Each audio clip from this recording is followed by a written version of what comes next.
വെഞ്ഞാറുമൂട് കൂട്ടക്കൊലപാതക കേസിൽ മരിച്ചവരുടെയെല്ലാം വിവരങ്ങൾ പ്രതിയുടെ മാതാവ് ഷെമിയെ ഡോക്ടർമാർ അറിയിച്ചു.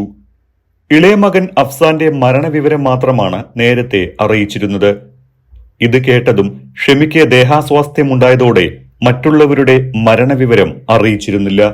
എന്നാൽ മൂത്ത മകൻ അഫാനാണ് എല്ലാവരെയും കൊലപ്പെടുത്തിയത് എന്ന വിവരം ഇതുവരെ പറഞ്ഞിട്ടില്ല. ഇളയ മകൻ അഫ്സാനടക്കം വാഹനാപകടത്തിൽ മരണപ്പെട്ടുവെന്നാണ് പോലീസിന്റെ നിർദ്ദേശപ്രകാരം ഡോക്ടർമാർ അറിയിച്ചിരിക്കുന്നത് എന്നാണ് വിവരം. സംഭവം കേട്ടയുടൻ മൂത്ത മകൻ അഫാനെ കാണണമെന്ന് ഷെമി പറഞ്ഞതായാണ് വിവരം. അഫാന്റെ ആക്രമണത്തിൽ പരിക്കേറ്റ് സ്വകാര്യ ആശുപത്രിയിൽ ചികിത്സയിൽ കഴിയുകയാണ് നിലവിൽ ഷെമി. പരിശോധിക്കുന്ന ഡോക്ടറും ബന്ധുക്കളും ചേർന്നാണ് കഴിഞ്ഞ ദിവസം ഉച്ചയോടെ ഷെമിയെ മരണപ്പെട്ടവരുടെ വിവരങ്ങൾ അറിയിച്ചത്. ഇളയ മകൻ അഫ്സാൻ, അഫാന്റെ പെൺസുഹൃത്ത് ഫർസാന, ഭർത്താവ് റഹീമിന്റെ മാതാവ് സെൽമ ബീവി, റഹീമിന്റെ സഹോദരൻ ലത്തീഫ്, ഭാര്യ ഷാജിദ ബീവി എന്നിവർ മരിച്ചതായാണ് ഷെമിയെ അറിയിച്ചത്.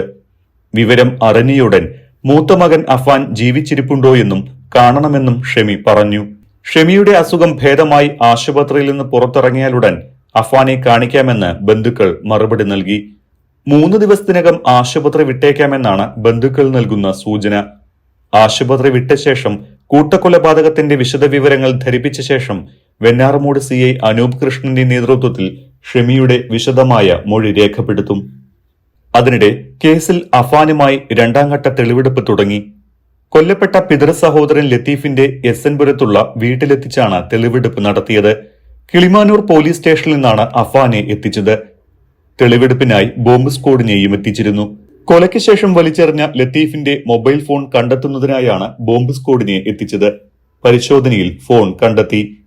പിതൃ സഹോദരൻ ലത്തീഫിനെ കൊലപ്പെടുത്തിയത് സ്ഥിരമായുള്ള കുത്തുവാക്കുകളിൽ മനംനൊന്താണ് എന്നാണ് പ്രതി അഫാൻ പോലീസിനോട് വെളിപ്പെടുത്തിയിരിക്കുന്നത്. തലക്കടിച്ച് കൊലപ്പെടുത്തുന്നതിന് തൊട്ടുമുൻപ് തന്റെ കുടുംബത്തെ നശിപ്പിച്ചത് നിങ്ങളാണെന്ന് അഫാൻ ലത്തീഫിനോട് പറഞ്ഞിരുന്നു. സോഫയിലിരുന്ന ലത്തീഫിന്റെ എതിർവശത്ത് വന്നിരുന്ന അഫാൻ പെട്ടെന്ന് ബാഗിൽ നിന്ന് ചുറ്റികയെടുത്ത് തലക്കടിച്ചു.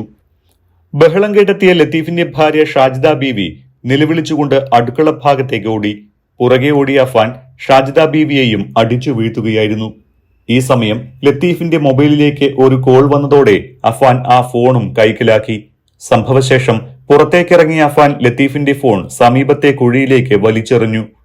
ഫോൺ വലിച്ചെറിഞ്ഞ സ്ഥലം അഫാൻ പോലീസിന് പറഞ്ഞുകൊടുത്തു.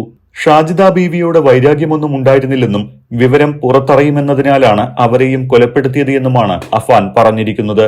അഫാന്റെ മാതാവ് ഷെമി നടത്തിയിരുന്ന ചിട്ടി പൊളിഞ്ഞതോടെ വീടും സ്ഥലവും വിറ്റ് കടങ്ങൾ തീർക്കാൻ ലത്തീഫ് ഉപദേശിച്ചിരുന്നു. ആർഭാട ജീവിതമാണ് കടങ്ങൾ പെരുകാൻ കാരണമെന്നും ഷെമിയോടും അഫാനോടും ലത്തീഫ് പറഞ്ഞിരുന്നു. ലത്തീഫിന് 80,000 രൂപയോളം ഷെമി നൽകാനുണ്ടായിരുന്നു.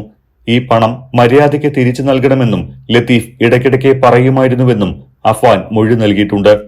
സുഹൃത്ത് ഫർസാനിയെ അഫാൻ വീട്ടിലെത്തിച്ചത് അമ്മയ്ക്ക് അസുഖം കൂടുതലാണ് എന്ന് കള്ളം പറഞ്ഞാണെന്നും അഫാൻ പോലീസിന് മൊഴി നൽകിയിട്ടുണ്ട്. ക്യാൻസർ രോഗിയായ അമ്മ ഷെമിക്ക് അസുഖം കൂടുതലാണ് എന്നും ഫർസാനിയെ കാണണമെന്ന് പറഞ്ഞതിനാൽ വീട്ടിലേക്ക് വരണമെന്നും സംഭവ ദിവസം താൻ ഫർസാനിയെ അറിയിച്ചതായാണ് അഫാന്റെ മൊഴി.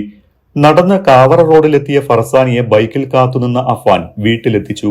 പൂട്ടിയ ഗേറ്റ് തുറക്കാൻ നോക്കിയപ്പോൾ കയ്യിലെ താക്കോൽ നഷ്ടപ്പെട്ടതായി മനസ്സിലാക്കി. തുടർന്ന് മതിലിന് ഉയരം കുറഞ്ഞ ഭാഗത്ത് ഇഷ്ടിക അടുക്കിവെച്ച് അതിൽ ചവിട്ടി ഇരുവരും മതിൽ ചാടിക്കടക്കുകയായിരുന്നു. പണയം വെക്കാൻ നൽകിയ സ്വർണമാല തിരികെ ചോദിച്ച് സമ്മർദ്ദത്തിലാക്കിയ സുഹൃത്ത് ഫർസാനിയോട് തനിക്ക് വൈരാഗ്യമുണ്ടായിരുന്നുവെന്നാണ് അഫാൻ പറഞ്ഞിരിക്കുന്നത്. സാമ്പത്തിക പ്രതിസന്ധിയെ തുടർന്ന് തന്നെ സഹായിക്കാൻ ഫർസാന സ്വർണമാല നൽകിയിരുന്നു. എന്നാൽ ഫർസാനയുടെ വീട്ടുകാർ ഇതറിഞ്ഞതോടെ പ്രശ്നമായി. മാല തിരികെ ചോദിച്ച ഫർസാന തന്റെ മേൽ സമ്മർദ്ദം ചെലുത്തി. ഇതേ തുടർന്ന് തന്റെ പിതാവിന്റെ കാർ ആറ്റിങ്ങലിലെ പണമിടപാട് സ്ഥാപനത്തിൽ പണയം വെച്ചു. അതുവഴി ലഭിച്ച പണം ഉപയോഗിച്ച് മാല എടുത്തുകൊടുത്തുവെങ്കിലും ഫർസാനിയോടുള്ള വൈരാഗ്യത്തിന് ഇതും കാരണമായി. ദുരിതാവസ്ഥയിൽ തന്നെ വീർപ്പുമുട്ടിച്ചുവെന്ന ചിന്തയാണ് ഫർസാനിയോട് ഉണ്ടായിരുന്നത് എന്ന് ഇയാൾ പോലീസിന് മൊഴി നൽകിയിട്ടുണ്ട്.